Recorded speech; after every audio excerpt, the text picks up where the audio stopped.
Radio Clédou, le journal avec Sotelma Malitel.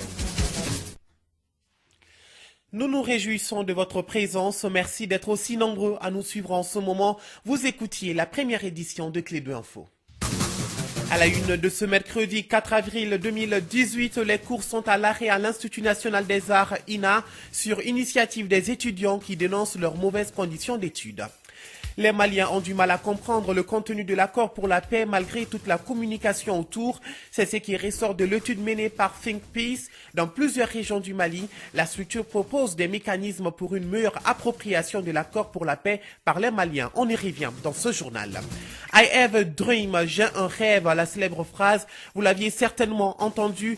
Elle est du pasteur américain Martin Luther King, le célèbre leader du mouvement des droits civiques américains. La date du 4 avril commémore sa disparition il y a 50 ans aujourd'hui, un demi-siècle après son assassinat. Ses discours et son combat contre le racisme sont toujours dans les esprits. Et puis une femme a ouvert le feu hier sur le campus de YouTube à San Bruno, faisant 3 blessés avant de se donner la mort. Les forces de l'ordre privilégient la piste d'un différend d'ordre privé ou familial. Et en France, le mouvement social de la Société nationale des chemins de fer français continue ce mercredi. Les cheminots ont annoncé 36 jours de grève jusqu'en juin, qui augure de grosses difficultés pour les usagers. Mesdames, Messieurs, installez-vous confortablement. C'est parti pour les détails.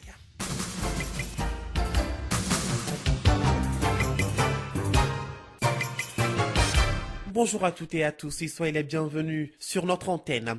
Tout d'abord, à Ségou, un militaire a été tué lundi suite à l'attaque d'un poste de surveillance de la localité par plusieurs individus armés à moto. Cela s'est passé à Zambougou, localité située à environ une 60aine de kilomètres de Ségou.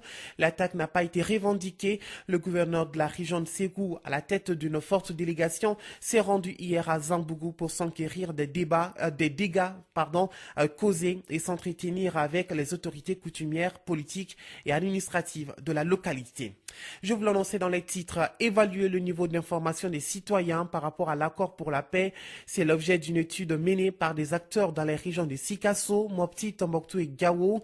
L'initiative vient de Think Peace en partenariat avec l'Institut républicain international. Les explications de Mahamadou Kane. Il s'agit à travers cette étude menée durant 6 mois par les acteurs locaux dans les régions de Sikasso, Mopti, Tombouctou et Gao de comprendre la priorité du gouvernement et de recueillir des informations sur la mise en œuvre de l'accord pour la paix. Abdul Kassim Fomba, coordinateur de Think Peace, un groupe de réflexion et de recherche. Parce que le constat que nous avions fait, c'est que sur le terrain, il y a eu beaucoup de communication sur l'accord, que ce soit à la télé, à la radio, dans les journaux. Mais jusqu'à présent, les gens ne se sont pas suffisamment appropriés l'accord. Donc on voudrait comprendre qu'est-ce qui n'a pas marché, qu'est-ce qui n'a pas réellement fonctionné. Pourquoi, malgré toute cette communication, toute cette médiatisation autour de l'accord, qui pour nous, on s'amuse à le dire que c'est mieux connu que la constitution malienne, pourquoi, malgré toute cette communication, les gens ne sont pas suffisamment imprégnés.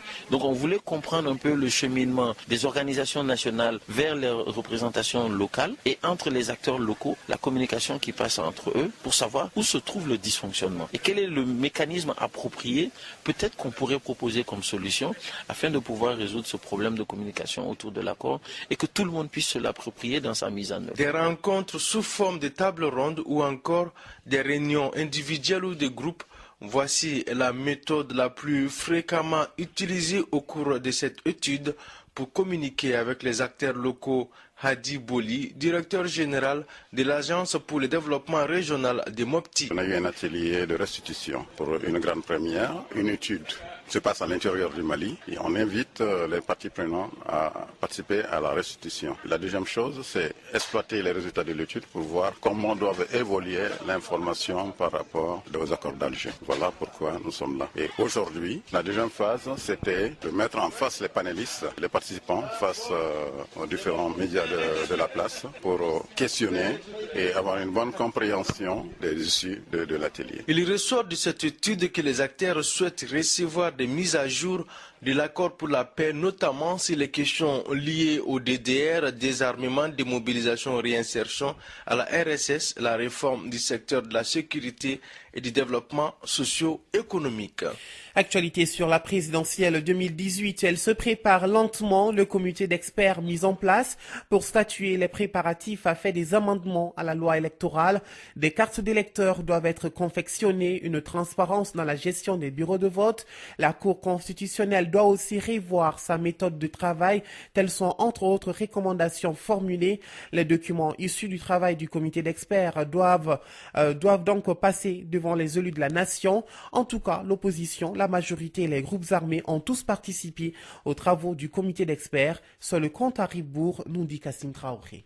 La présidentielle du 29 juillet 2018 se prépare au niveau du ministère de l'administration territoriale. Le comité d'experts a déjà présenté ses premières propositions. Alaï Guindo, chargé de mission au ministère de l'administration territoriale. Un nouveau projet de loi électorale a été proposé en Conseil des ministres, ça a été adopté. On attend donc la première semaine du mois d'avril pour la validation de ce nouveau projet de loi électorale par l'Assemblée nationale. Normalement, au mois d'avril, il y aura un du fichier. On est du fichier électoral. Et après, en mai, ce serait la convocation du collège électoral. Il y aura aussi la confection de nouvelles cartes de lecteurs, parce que pratique électorale, expérimenter de nouvelles cartes de lecteurs biométriques. L'opposition ainsi que la majorité ont tous pris part à l'élaboration des documents. Noum Togo, chargé de communication au niveau du chef de file de l'opposition. Au niveau des bureaux de vote, désormais, il y aura un président, un représentant de l'opposition, un représentant de la majorité qui vont signer les documents. Ils vont recevoir les PV. Au lieu de 3 exemplaires, cette fois-ci, ça sera 5 exemplaires. Même pour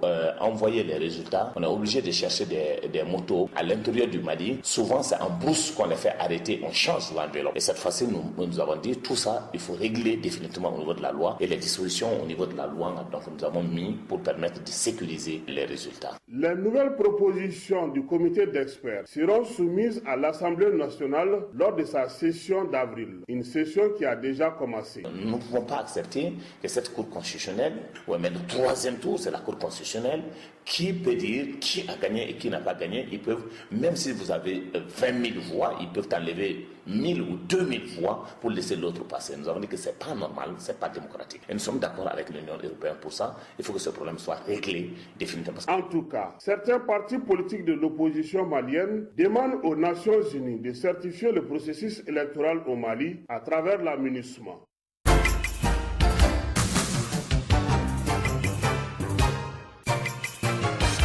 7h08. Je vous l'annonçais au sommaire. L'Association des élèves et étudiants de l'Institut national des arts, INA, ont entamé hier une grève illimitée. Les étudiants dénoncent leurs mauvaises conditions d'études et souhaitent rencontrer Madame le ministre de la Culture depuis plus d'1 an, sans succès. Étienne Niari nous en parle. L'AFK, soucieuse de l'amélioration des conditions de vie et de travail des élèves et maîtres de l'école, a entrepris depuis un certain temps une série d'activités. Voilà, toutes nos excuses. Nous allons retrouver le reportage d'Étienne Niaré au cours de ce journal ou peut-être dans notre édition de 13h. Nous continuons ce journal par l'actualité étrangère. Un tribunal de Tripoli en Libye a innocenté hier mardi Sadi Kadhafi, le 3e fils du guide libyen, de toutes les accusations qui pèsent contre lui dans l'affaire du sportif Bashkira Rayani, mort en 2006 suite à des coups sur la tête. L'homme est décédé après une dispute dans une villégiature possédée par Sadi Kadhafi. Depuis le début de l'année, le tribunal a repris le jugement des anciens responsables libyens suite à leur transfert de la prison Al-Adaba. La Corée du Sud met en garde contre l'usage de la machine à voter utilisée en République démocratique du Congo. Présentée comme une invention congolaise par la CENI, cette machine fabriquée par la société coréenne Miru fait polémique au Congo. En décembre dernier, une source diplomatique coréenne affirmait déjà n'avoir aucun lien et ne pas promouvoir cette machine à voter. Cette fois, Séoul va plus loin et dit avoir averti l'entreprise coréenne des risques liés à l'exportation de ces machines qu'elle pourrait servir de prétexte à Kinshasa pour retarder les élections ou produire des effets indésirables. À Soweto, l'émotion était encore forte et les hommages se succèdent. Des hommages très politiques au lendemain de la mort de Winnie Mandela. On ne compte plus les personnalités qui s'y sont présentées hier matin devant le portail de sa maison à Soweto pour faire part de leurs condoléances à la famille. En France, la grève à la Société nationale des cheminots de chemin de fer français, SNCF, a commencé ce mardi, donc hier, avec un trafic ferroviaire très perturbé. Il en sera de même aujourd'hui. Le Premier ministre Édouard Philippe prévoit des jours difficiles car ni le gouvernement ni les syndicats de cheminots ne semblent prêts à lâcher de l'Est. Les cheminots protestent contre le projet de réforme du secteur ferroviaire, mais devant l'inflexibilité du gouvernement, les cheminots se préparent à un mouvement coûteux puisque tous les jours de grève ne sont pas payés. Le 4 avril 1968, Martin Luther King était assassiné au balcon de sa chambre d'hôtel de Memphis. 50 ans plus tard, les États-Unis honorent sa mémoire à travers une succession d'événements. Memphis se souvient encore, les pleurs, la colère et la détermination de poursuivre le combat continuent de hanter l'esprit des acteurs et témoins de cette époque troublée. La date du 4 avril n'est pas si loin pour ces hommes et ces femmes attachés à l'égalité raciale.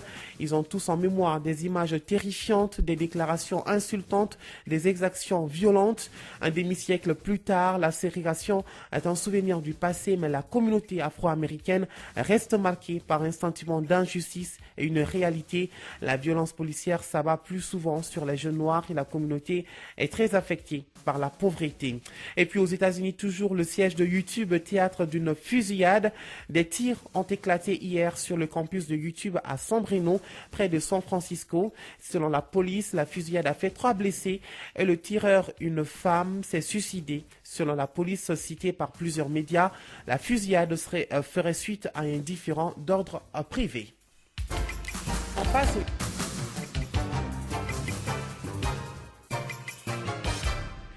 Retour à l'actualité nationale. La section du syndicat national de la police SPN-UNTM a commencé le renouvellement de ses bureaux à l'intérieur du pays. La délégation séjourne actuellement dans la région de Ségou. En plus des renouvellements du bureau, les syndicalistes doivent recenser les préoccupations de leurs camarades dans les régions.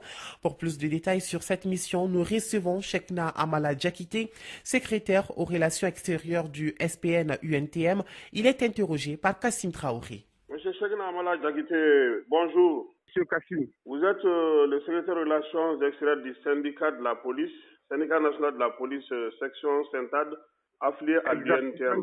Exactement, nous sommes de la section syndicale de la police nationale, affiliée au Saint-Ad et à l'UNTM. Alors, qu'est-ce qui explique cette tournée que vous avez entamée à l'intérieur du pays? Vraiment, ce qui nous a demandé ou obligé à aller dans les régions. Dans un premier temps, on a reçu une correspondance de l'UNTM de procéder au renouvellement des instances de base des comités de division et des sections.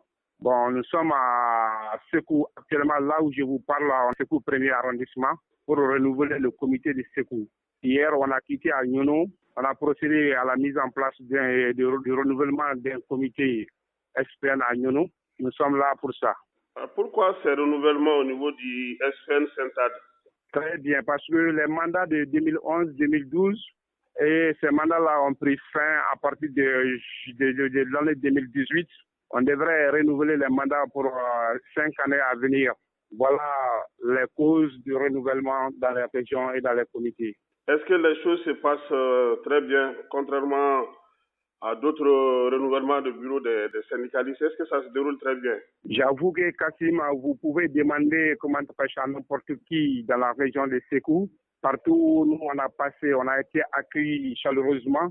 Les policiers ils sont là devant moi ici, ils sont très nombreux dans la cour du premier arrondissement de Ségou. Nous sommes là, on est en train de procéder à la mise en place d'un bureau consensuel. Vraiment, ça va très bien. Il y a le représentant de Saint-Ad de la région de Ségou ici, qui est avec nous ici. Monsieur le secrétaire aux relations extérieures, on sait que de telles missions, au-delà du renouvellement aussi, il y a des questions, des préoccupations qu'il faut recenser. Qu'est-ce que vous dites à vos éléments qui sont à l'intérieur du pays? Très bien. On a quitté Bamako avec 3 ordres du jour et plus les divers. premier ordre du jour, ça c'est le dialogue social entre le syndicat et l'administration, entre la police et la population. Le deuxième ordre du jour, ça c'est le changement de comportement des policiers vu à l'actualité qui règne au sein du Mali. Et le troisième point, ça c'est le nouveau statut et son degré d'application au sein de la police malienne. Mais quelles sont les réactions? Qu'est-ce que ça suscite comme débat? Bon, ce qui suscite comme débat ici, les éléments sont très contents. Ils sont vraiment très heureux de nous recevoir à Sékou ici. Vraiment, tout le monde, ils ont posé des questions d'éclaircissement. J'avoue que nous sommes devant eux et je pense très bien que nous sommes à la hauteur pour leur dire tout ce qu'ils pensent. Ils ont posé des questions par rapport actuellement parce qu'au sein de la police malienne, l'administration a procédé à la mise en place d'une commission de dialogue social entre la direction générale de la police nationale et toutes les tendances syndicales au sein de la police nationale. Bon, les éléments sont très heureux parce qu'il y a des grandes questions au sein de la police nationale actuellement qui concernent les diplômés. Et les problèmes des diplômes, ils sont en train de poser cette question, la grille salariale, ils sont en train de demander, mais on les a promis qu'on sommes en train. Ça, c'est des promesses de renouvellement. Si Dieu le veut bien, ces promesses-là seront réalisées. Et puis, il y a des policiers qui sont lésés dans leurs droits vis-à-vis de l'administration, la direction générale de la police nationale, le ministère de la Sécurité, qui n'arrivent pas à régulariser certains fonctionnaires de la police. Bon, vraiment, les éléments tiennent à ça beaucoup. Au terme de ces renouvellements, quelle sera la suite? La suite sera l'organisation d'une conférence de section à Bamako avant le 31 juillet et une journée ou 2 jours de formation pour les délégués venant de toutes les régions. Voilà, c'est ce que nous comptons faire avant le 31 juillet 2018. C'est faire un appel à tous les policiers du Mali. Actuellement, nous sommes à Sékou. Si Dieu le veut bien, le jeudi, on sera dans la région de Mopti et la semaine à suivre, la région de Sigasso, Kaï et Kouligoro. Je leur demande de sortir massivement, de poser toutes les questions, les disconcords qui existent par rapport au fonctionnement des services, de nous évoquer, de nous dire la vérité, rien que de la vérité, de faire des propositions progressives qui peuvent nous amener de l'avant. À l'instant, la page invitée de ce journal, merci à Chekna Mala Diakité, secrétaire aux relations extérieures du syndicat national de la police. Et comme annoncé dans ce journal, des petits problèmes techniques nous empêchent de la diffusion de l'élément du reportage d'Étienne Niaré sur cette grève des étudiants de l'INA. Je rappelle tout de même que l'association des élèves étudiants de l'Institut national des arts INA ont entamé hier une grève illimitée. Les étudiants dénoncent leurs mauvaises conditions d'études et souhaitent rencontrer Madame le ministre de la Culture depuis plus d'1 an, sans succès. Le reportage complet d'Étienne Niaré à retrouver à 13h. Là, un clin d'œil à la météo. À présent, prévision sur le district de Bamako et environ. Retenez qu'aujourd'hui, le ciel sera clair à peu nuageux. Le vent sera de direction sud-ouest d'intensité faible à modérée. La visibilité sera moyennement dégradée par la poussière en suspension. Les températures prévues pour la journée sont respectivement du 41 et 25 degrés. C'est la fin de ce journal. Merci à vous de l'avoir suivi. Tout le plaisir était pour Moussa Papa Idara de vous présenter cette édition. La mise en onde a été bien assurée par Ousmane Wele Diallo. La pensée du jour, une pensée à méditer ce matin. Le vivant ferme les yeux du mort pendant que le mort lui donne l'occasion d'ouvrir les yeux. Mesdames, Messieurs, je vous souhaite une excellente journée. Radio Clédou, le journal avec Sotelma Malitel.